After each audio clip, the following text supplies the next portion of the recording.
Good morning guys. December 11 or December 12, 2024. Ito na naman tayo. After long time na hindi mag-upload ng video dahil nawalan ako ng telepono. Nakawan ako ng telepono way back around 2 years ago. Dahil medyo na frustrate ako ng mga panahon na yun, so itinigil ko muna yung pag-upload ng videos. Pero since meron naman tayo internet connection and meron na naman tayong bagong phone, so try natin i-activate yung mga social media channel natin and accounts. By the way, meron pala ako yung for this YouTube channel. Then makikita nyo na lang sa link ipopost ko. Ang project natin sa ngayon ay tinatawag na particle board. Particle board gawa sa ipa ng palay. Ngayon, itong ginagamit ko ng bamboo stick ay ina-arrange ko lang muna ng alternate. Pinagtatabi-tabi ko kasi ito yung magiging tinatawag na stiffener or pampatigas ng particle board. Dahil yung ipa mismo alone ay hindi siya ganun katibay. So gagamitin natin siya ng stiffener or pampatigas. So ang napili ko na gamitin ay barbecue stick. Suggestion ko nga pala kung gagamit ng barbecue stick, yung mga karaniwan na bibili sa mga palengke na machine fabricated. Hindi katulad ng iba na kawayan na hiniwa at pinatulis. Ito yung klase ng ng barbecue stick na round, perfectly round yung dulo nila and consistent yung sizes nila. So meron mga reject, mga ilang piraso lang. Hindi naman natin naiubasan yun kahit machine yung kahit tumaan ito sa QC. Hindi rin naman, minsan may nakakalusot. Pero napaka minimal. Siguro out of 100, mga 5 pieces lang. So mga around 5% lang yung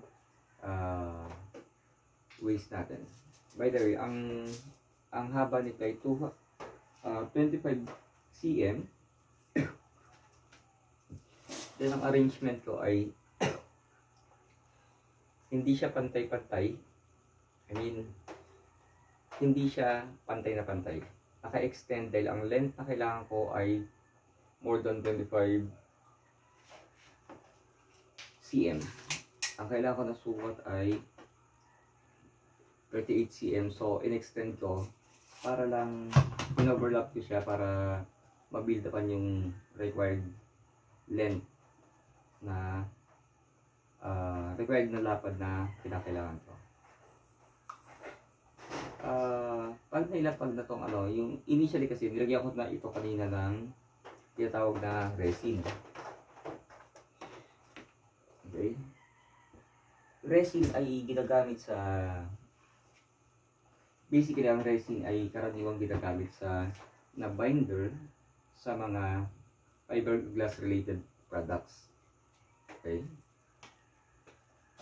Para sa hindi familiar sa fiberglass, ang fiberglass ay composition ng basic na material.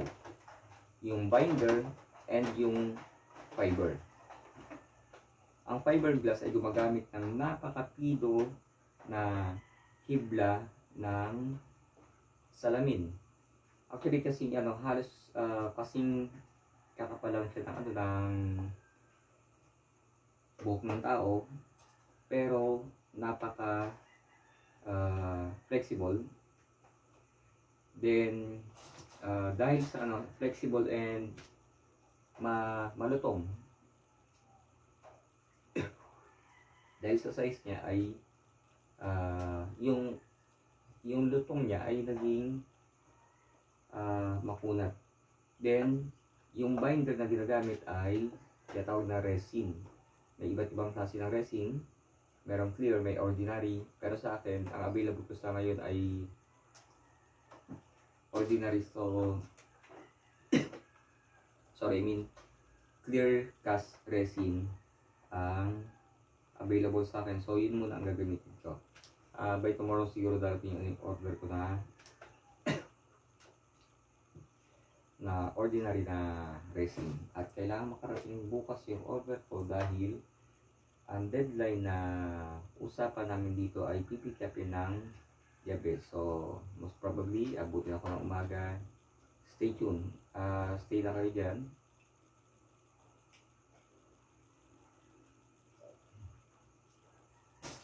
By the way, ito nga pala ay isang maliit na proyekto na pagawa. Actually, ang nirequest ko lang dito na timetable is 3 days. Upon receiving down payment.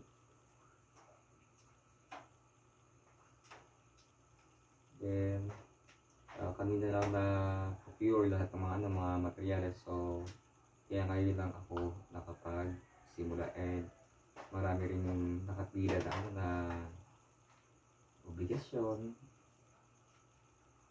Pero at least,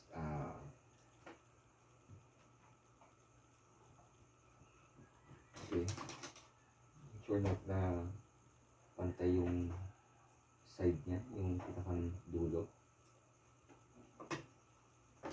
Kapag na puno ko na ito kasi yung specific na na lapad na kailangan ko. Kapag nalapad na ng mga stick, ay magtitibla naman ako ng resin. Then papatakan ko lang para lang mag-bind yung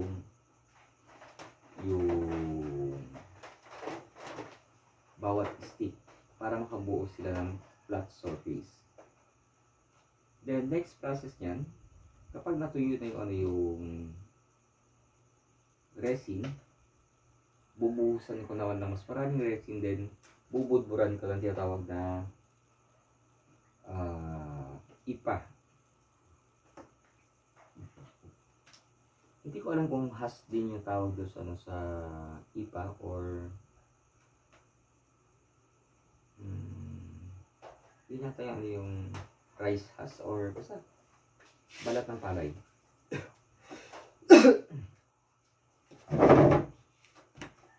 Okay. Basically, gamit tayo ng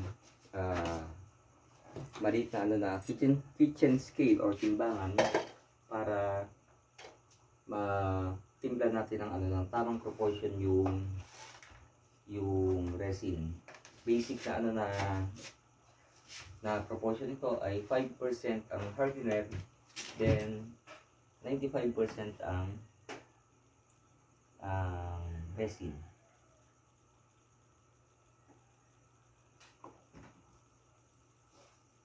Okay, then resin hardener.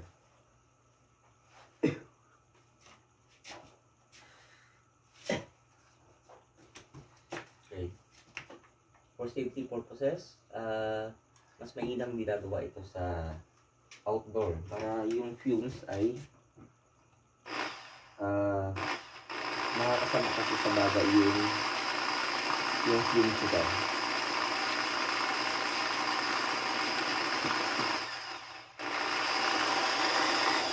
Then, nag-assemble ako ng simpleng mixer. Gawa lang ito sa simpleng welding rod para mag-basic proseso ng mixing. Okay. Kulang pa, bindapan pa natin.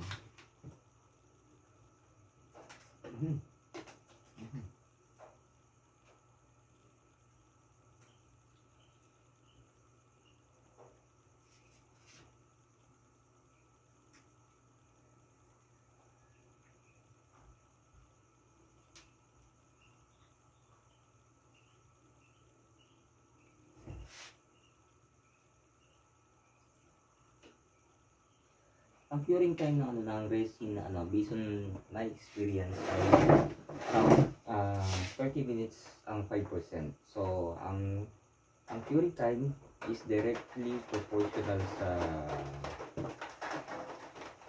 sa time ng curing or setting time. Setting time is yung point na medyo stable na siya, medyo matigas na, pero hindi pa totally matibay.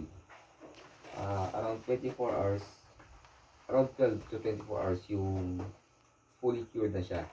Then, based on my experience, meron tong nilalabas na malagkit at mabahong amoy, which is kapag sun-dry siya, average 3 to 5 days, mawawala na yung lagkit. Then, meron tinatawag na tack remover. Ang pagkakaunawa ko yung tack remover ay pantanggal ng lagkit. As of now, wala akong available na tack remover. Ang ginagawa lang naman doon ay ipinapahid. Ang texture niya ay para siyang tubig lang. Then, ang viscosity niya ay parang tubig. And ang kulay niya is parang tubig. So, sa storage, ingat kayo ng lagyan nyo ng label. Baka wag iwasang ilagay sa mga lagayan ng mga inumin, baka mapagkamalan. Hindi ko alam kung gaano ka toxic yung tack remover. So para safe lang tayo ay i-advance natin yung isipan natin. So wag ilalagay sa mga galon or mga PET bottles, baka madisgrasya may makainom.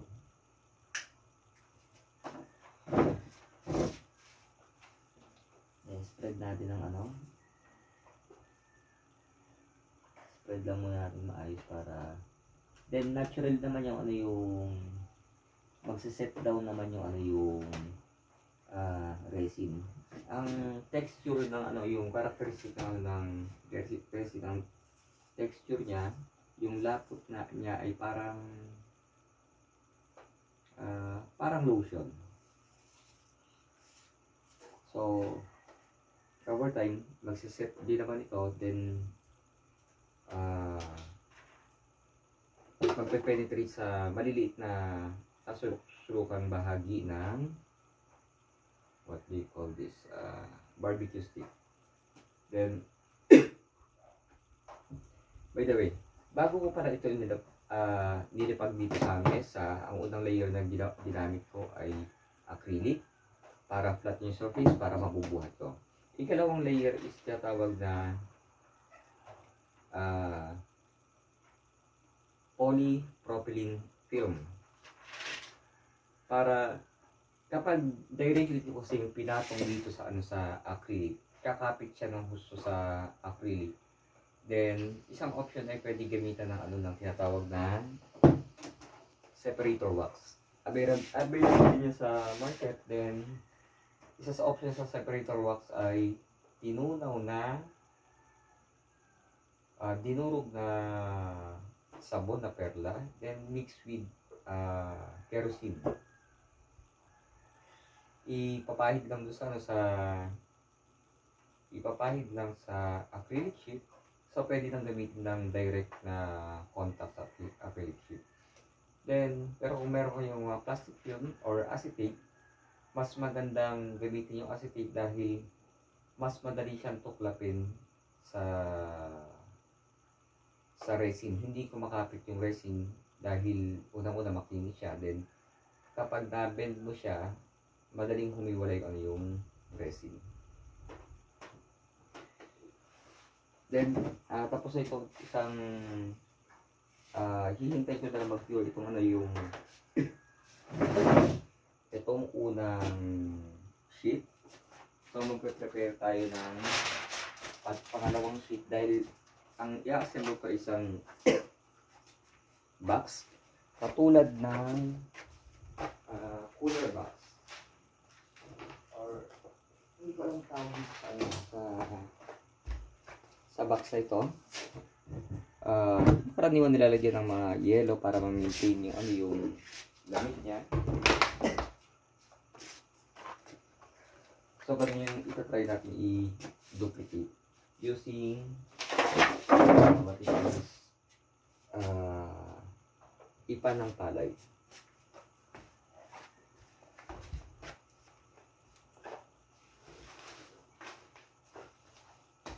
Well, ito yung ipa ng palay which is provided dito ng kliyente ko.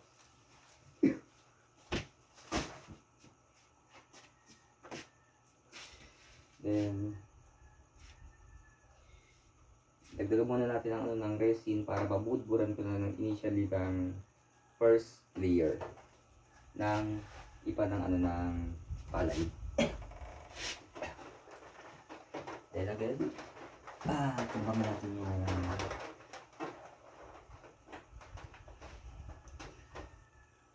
dami ng resin. Timpla tayo ng 95 grams. Then, lagyan natin ng cardinal. Then, magic technique.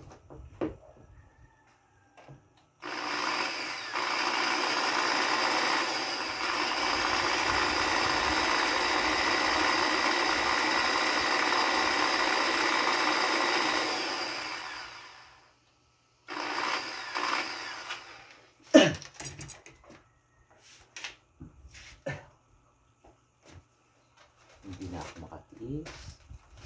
Tatanong mo yun.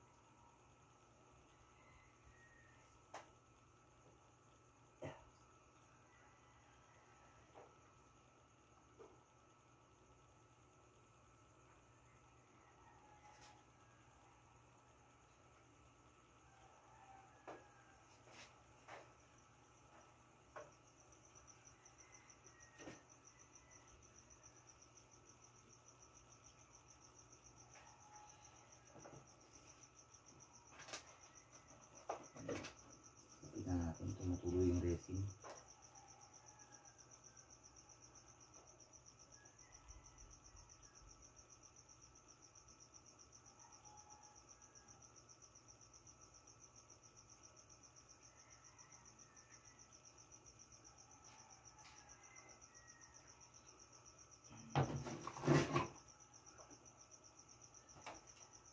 Alayin natin yung dulo para hindi na tayo maaabala sa ating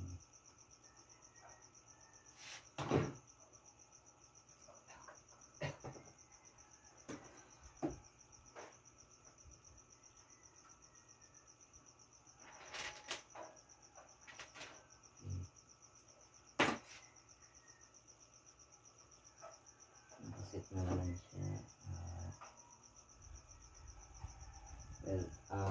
Pwede ko nang ilipat sa safe na area para hindi na-discuss sa mga patabig na sila pa.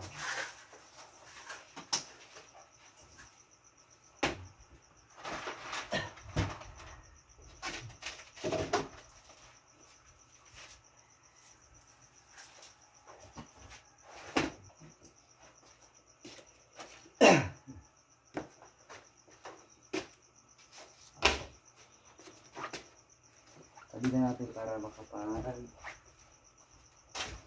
Gagawa tayo ng panibagong what do you call this? Sheet or stiffener sheet. Then okay, sukatan muna natin yung area kailangan natin gawin. Ang length na kailangan natin ay 41.5, then ang width ay 9.5.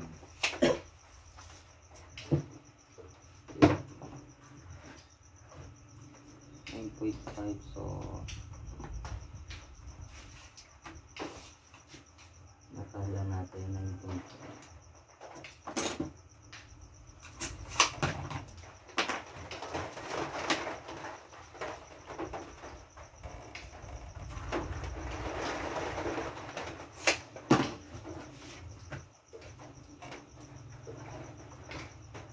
Is dalawang kailangan natin 9.5 times 2 ay 19 inches. Okay.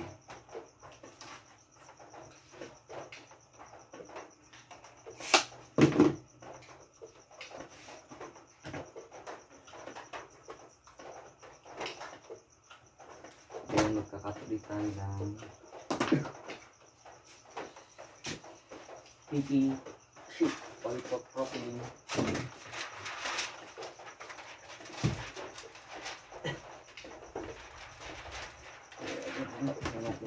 Dahil 14.5 yung kailangan natin, itilan natin, lagyan natin ng allowance, 14.5, lagyan natin 15.5.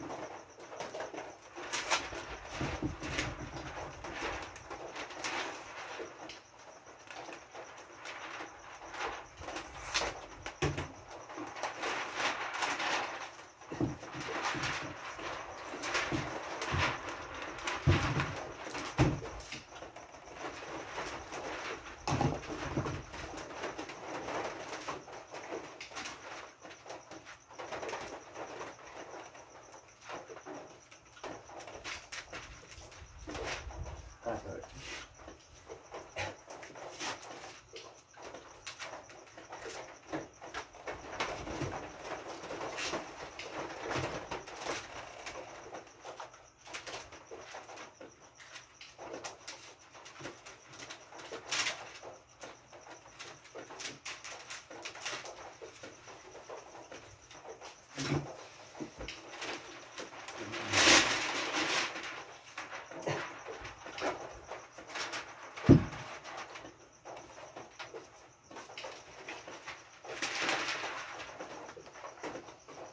Then, balik tayo sa same process.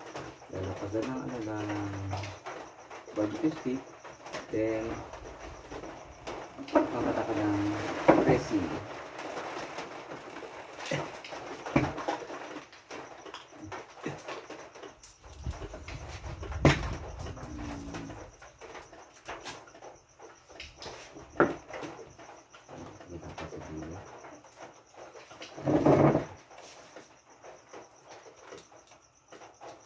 Nakapirasong guys nito para hindi siya gumalaw ka daw. Tiglaw lang ang 20 grams.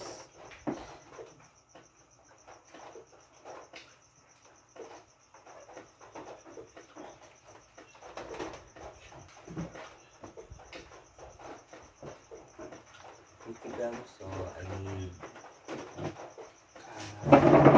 2.5 grams ng mix. Hindi ko makalimutan.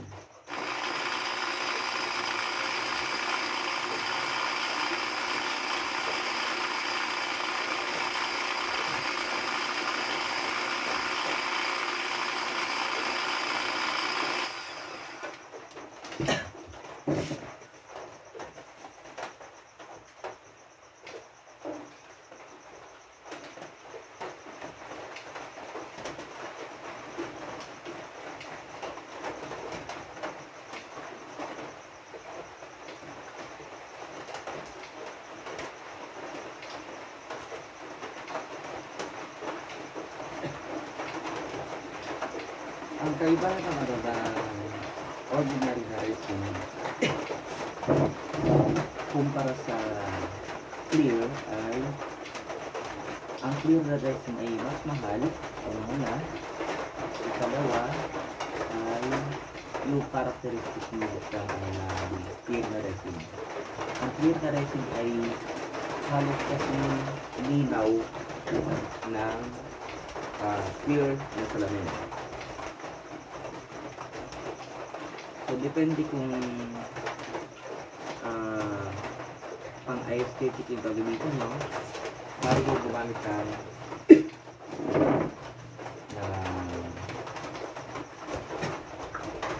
clear resin.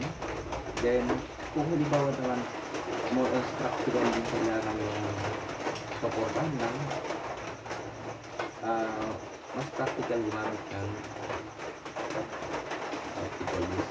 ordinary. Kung hindi naman kinakailangan yung clarity ng final or finished product.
Simula na siya ma-solidify yung resin, so kailangan natin yung pag-set ng mga speed.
shout out pala kay Joshua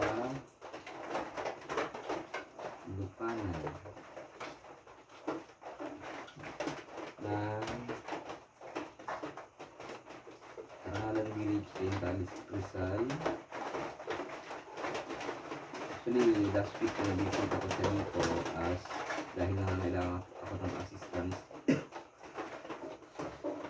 Then, may kwento na rin sa akin na yung pinanggalingan niya na previous na trabaho niya ay nagpa-process din sila ng ng resin.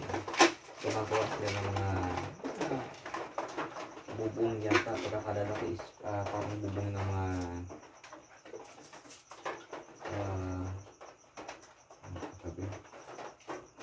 yung mga makabagong sasakyan pampasada. Well, kung e-car or e-jeep or yung modern jeep, nakento niya na nagkakasting din sila ng resin.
Then,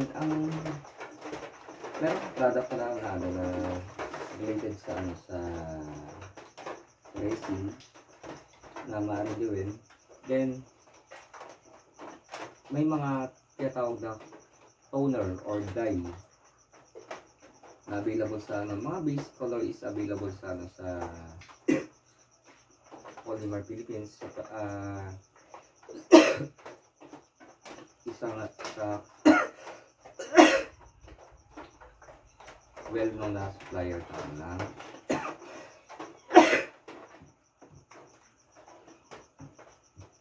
resin. Ina-allergy na ako sa amoy ng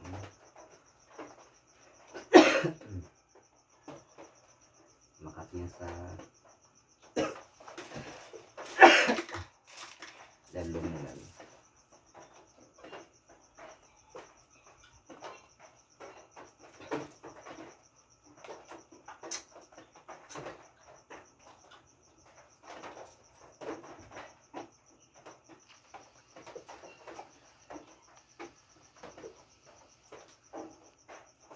Okay, 80%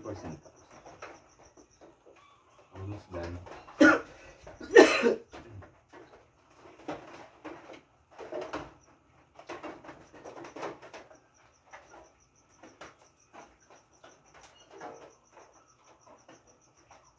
Okay, para may idea kayo kung ano ang dito ay ganito yung unang output niya. Then after mabuo ko na yung mga stiffener stick, ay bubuhusan ko ng resin, then bubudburan ko ng ng ipa ng palay. Depende sa thickness na requiring ng kliyente ay maaaring ulit-ulitin ng yung paglalagay ng pagbubudbud ng ipa ng palay.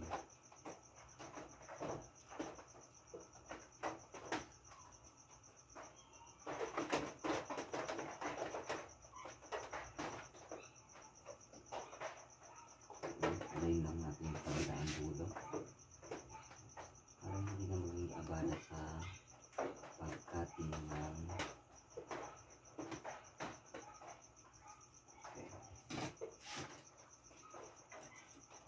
okay, ito yung last part. Medyo tumitigas na o lumaragpit na yung resin, so kailangan natin bilisan yung paglalatag ng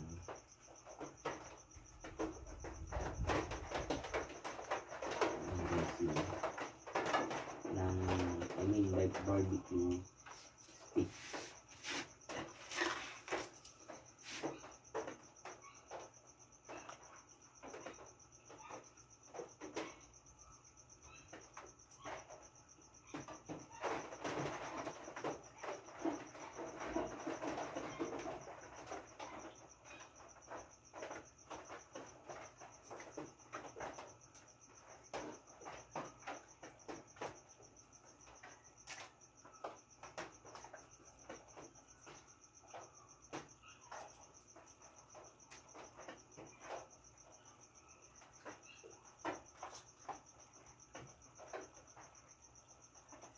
Okay. Medyo kinulang ng resin dito sa end part. So, magtitinta lang tayo ng kaunti para ma-build upan itong end part na medyo kinulang ng resin.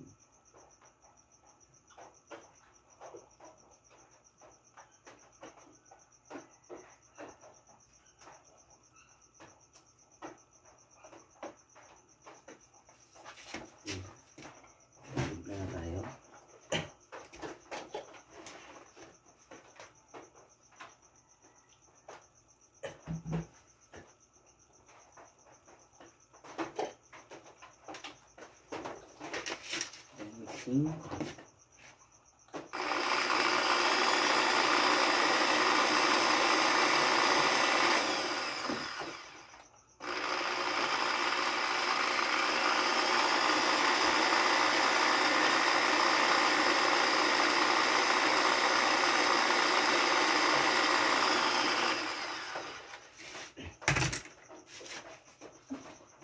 Okay, tumagilid itong ibang parte, so buli natin na mai-align siya.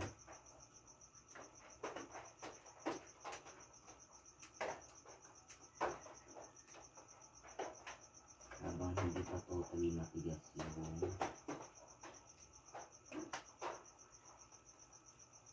resin.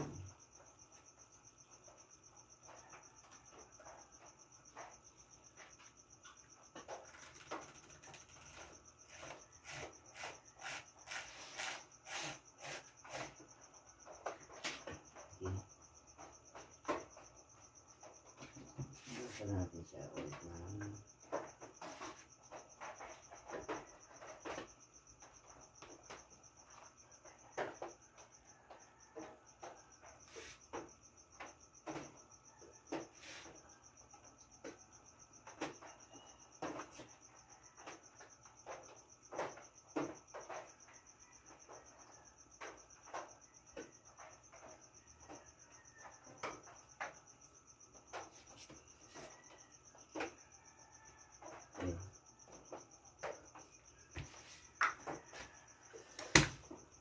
okay, 39 minutes.